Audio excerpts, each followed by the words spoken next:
লাভালাভি বেশি করবা না, 12 কোটিতে গাছের গোড়া আসতে নানা দেবে, মামু বাড়ি দিল্লি গিয়ে পড়বা, বাংলার জমিনে জায়গা হবে না।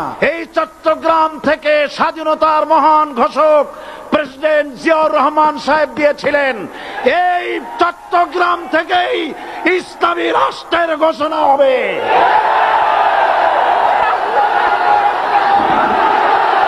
সুতরাং আমাকে যারা রাজাকার বলবে তারা পিতৃ পরিচয়হীন অবৈধ সন্তান। 1971 সনের শোনো মুসলমানেরা, বিড়ালের মতো 500 বছর বেঁচে থাকার কোনো লাভ নাই, সিংহের মতো 1 ঘন্টা বাঁচতে চাই। প্রধানমন্ত্রী সুদ্ধা অন্তত 3 শতাধিক পার্লামেন্টের সম্মানিত সদস্যরা সেদিন বসা।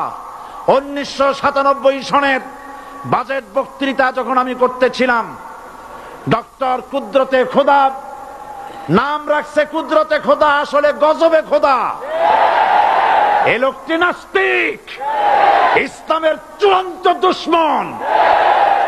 তার প্রণীত শিক্ষা ব্যবস্থার যখন সমালোচনা করছিলাম, ট্রেজারি বেঞ্চ থেকে আমাকে বলা হলো রাজাকার।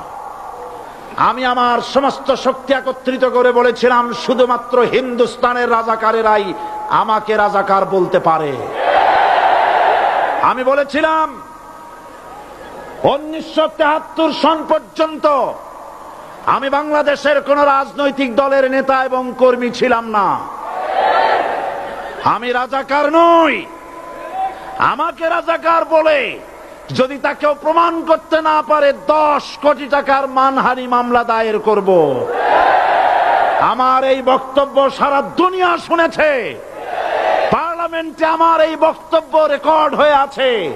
সেদিন 3 শতাধিক পার্লামেন্ট মেম্বারের কেউ আমার চ্যালেঞ্জ গ্রহণ করেন নাই। যে কোনো ব্যক্তি পার্লামেন্টে গিয়ে আমার বক্তৃতা দেখে আসতে পারেন। এরপরে 1997 সনের 7ই অক্টোবর দৈনিক জনকণ্ঠ পত্রিকা যখন আমার বিরুদ্ধে লিখল, সেই পত্রিকায় সাইদির ওপেন চ্যালেঞ্জ 8ম পাতা, 1997 7ই অক্টোবর, এত বড় 2 কলমে হেডিং। সেখানে আমি বলেছি, বাংলাদেশের সকল সাংবাদিক, গোয়েন্দা বিভাগ, বাংলাদেশের সকল বুদ্ধিজীবীকে আমি আমার পিরোজপুরে আমন্ত্রণ করছি। আমার উপস্থিতিতে যদি কেউ প্রমাণ করতে পারে বাংলাদেশের স্বাধীনতা যুদ্ধের বিরুদ্ধে আমার কোনো ভূমিকা ছিল, সজ্ঞানে স্বেচ্ছায় জাতীয় সংসদের সদস্য পদ থেকে পদত্যাগ করব। 3 বছর পার হয়ে গেছে, আজ পর্যন্ত কেউ এই চ্যালেঞ্জের মোকাবেলা করে নাই। সুতরাং আমাকে যারা রাজাকার বলবে তারা পিতৃ পরিচয়হীন অবৈধ সন্তান। 1971 সনের শোনো মুসলমানেরা, 1971 সনের কোন কাদা সাইদির গায়ে লাগে নাই। আমাকে রাজাকার বলে জনগণ থেকে বিচ্ছিন্ন করবা, জনগণ থেকে আমারে বিচ্ছিন্ন করা যাবে না।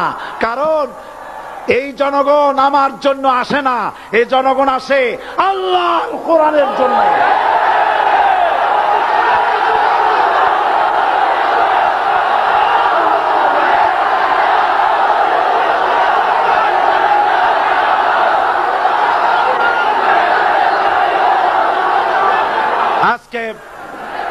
আজ যারা ইসলামের কথা বলে, তারাই রাজাকার, তারাই মৌলবাদী। মৌলবাদী বললে আমরা অসন্তুষ্ট হই না, কারণ মৌলবাদী শব্দটা আসছে মূল থেকে। মৌল শব্দ এসেছে মূল থেকে। মূলবাদী তার মানে যারা মূলে আছে। মূল হলো কোরআন, মূল হলো হাদিস, মূল হলেন আল্লাহ, মূল হলেন আল্লাহ রসুল। আমরা আছি মূলে। এখন বলেন তো, মূলের শক্তি বেশি না আগার শক্তি বেশি? আমাদের যারা মৌলবাদী বলে ওরা হলো আগাবাদী। মূলে আছে কত কোটি? 12 কোটি। মূলে আছে কত কোটি?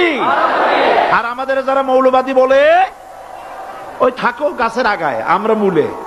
লাভালাভি বেশি করবা না, 12 কোটিতে গাছের গোড়া আসতে নানা দেবে, মামু বাড়ি দিল্লি গিয়ে পড়বা, বাংলার জমিনে জায়গা হবে না।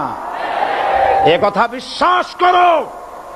বাংলাদেশের মুসলমানদের শরীরে এক বিন্দু রক্ত থাকতে শয়তানের তৈরি করা ধর্মনিরপেক্ষ মতবাদ বাংলার জমিনে কায়েম হতে দেওয়া হবে না, হবে না।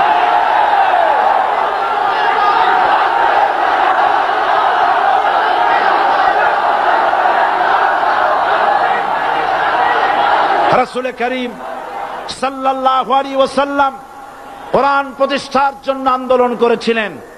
আয়াতুল কুরসি আমাদের সে কথাই শিখেছে।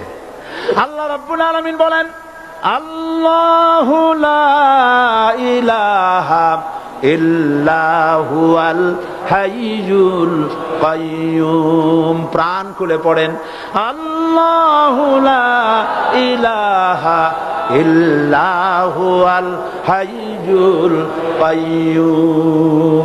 আল্লাহ হচ্ছেন তিনি, যিনি ছাড়া কোনো ইলাহ নাই, আইনদাতা নাই, বিধানদাতা নাই। আমরা মানুষের তৈরি করা আইন মানি না। 12 কোটি মুসলমানের দেশে আইন তৈরি করবে মানুষ, আমরা মানব না। নির্বাচন ঐক্যবদ্ধভাবে হবে এবং কোরআন হবে, আল কোরআনের পার্লামেন্ট হবে বাংলাদেশে।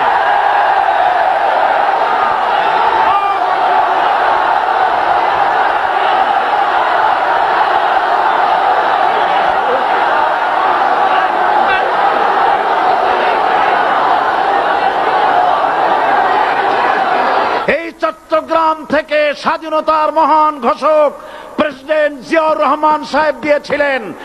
এই চট্টগ্রাম থেকেই ইসলামী রাষ্ট্রের ঘোষণা হবে।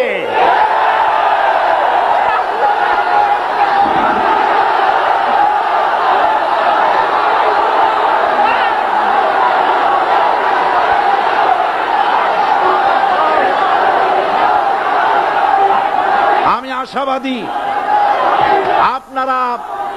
আপনারা অবশ্যই তা পারবেন।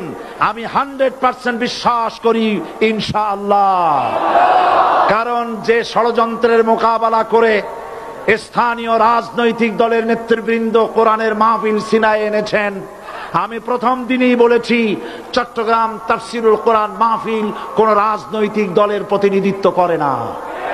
এটা কোন জামাত শিবিরের একক সম্পদ নয়, এটা চট্টগ্রামের মুসলমানদের কলিজার টুকরা তাফসীরের মাহফিল।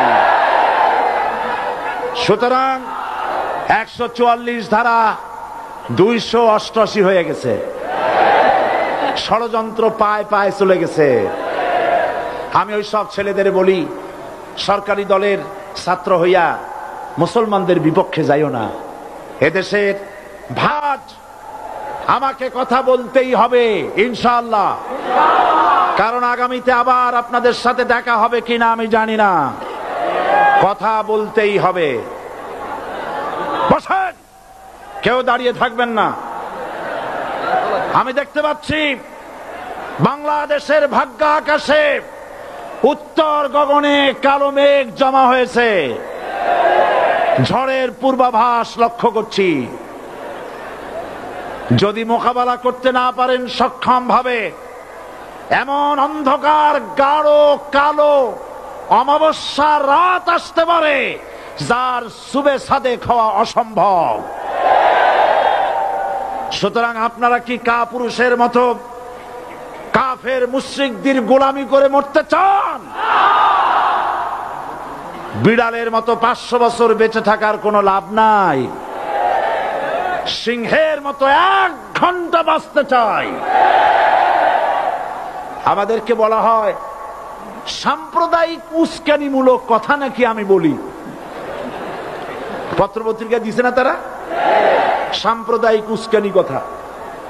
সাম্প্রদায়িক উস্কানিমূলক কথা বলি, সেই জন্যই বোধহয় শত শত মুসলিম আমাদের কাছে এসে মুসলমান হয়। মানুষে আর বোকা বানানো যাবে না। যাবে কি? আর বোকা বানানো যাবে? তারপর বলছে কি, এরপরে বলছে আমাকে বলছে রাজাকার।